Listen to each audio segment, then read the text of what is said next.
یہ شکستہ حالی، یہ پریشان حالی، یہ اس طرح نہیں کہ ان پر مسلط ہوئی ہے، بلکہ اپنی امت کو سہارا دینے کے لیے اس حالت کو خود قبول کیا ہے۔ یہ خود قبول کیا ہے کہ بھوکا آدمی جب اس کو بھوک ستائے، بچے بل بلا کے روئے اور بیگم نڈال ہو کے گر جائے اور پریشانی پیچھا نہ چھوڑے، تو ایمان اسے کہہ دے کہ دل شکستہ نہ ہونا، وہ مدینہ شریف کی طرف نظر کر۔ کونین کا سلطان جو اپنے ہاتھ میں کائنات کو رکھتا ہے، اگر یہ حالت وارد ہوئی تو اپنے لیے نہیں، آج کے اس دن کے لیے، تاکہ تجھے سکون و سہارا اور صبر ملے۔ حضرات، نبی کریم علیہ السلام نے نہیں فرمایا کہ ہر نبی کو اذیت پہنچی، ہر نبی کو اذیت پہنچی، مگر سب سے زیادہ میں اذیت دیا گیا ہوں۔ کیوں؟ کلمہ بھی میرا پڑھتے ہیں، توہین بھی میری کرتے ہیں۔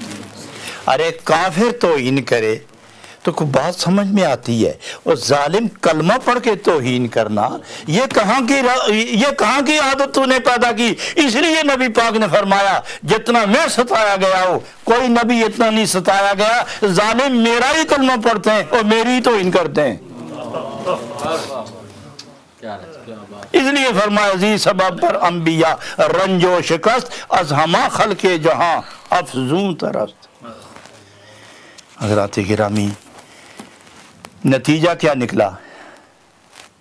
نتیجہ یہ ہے، رحم ربانی ازوں ببریدہ شد، کین شیطانی بروں پیچیدہ شد، کارگاہ خشم گستو کی وری، کینہ داں اصل دلالو کافری۔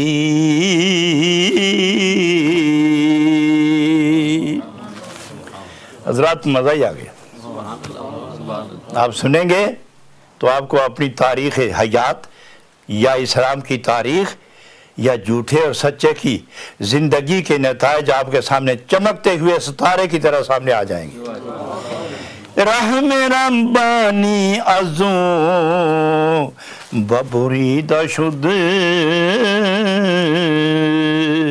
کین شیطانی بروں پیچیدہ شد،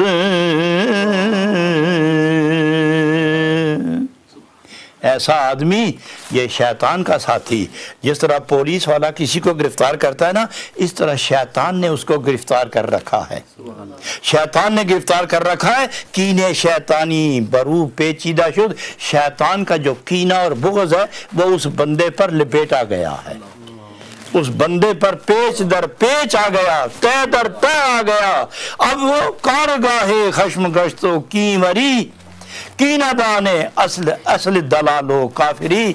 یہ جو دنیا کا یہ سارا سلسلہ ہے، اس میں جتنا یہ کینہ، بغض، تکبر، غیریات، لغویات، یہ جتنا کچھ مجسم ہو کے بندے پر سوار ہوتا ہے، اصل میں بات سنو یہ ہے کیا؟ کینہ داں اصل دلالو کافری، گمراہی کی سب سے بڑی نشانی یہی کینہ ہے، اور کافروں کے کفر کی بنیاد بھی یہی کینہ ہے۔ کافروں کے کفر کی بنیاد بھی یہی کینہ، اور گمراہی کی سب سے بڑی دلیل یہی کینہ۔ اور جس آدمی کے اندر کینہ آ گیا کہ دوسرے کے زوال کے لیے ہر وقت سوچے، وہ اصل میں کافر تو نہیں ہوتا لیکن گمراہ ضرور ہوتا ہے، اور جو گمراہ ہو وہ انسان تو ہوتا ہے لیکن رحمت سے محروم ہوتا ہے۔ اور صوفی کی آواز کیا ہے؟ جناب رومی کے اس قول کے مطابق ایک اور صوفی کہتے ہیں، وہ فرماتے ہیں آئین ماست سینہ چو آئینہ کفر است در طریقت ماکینہ داشتن۔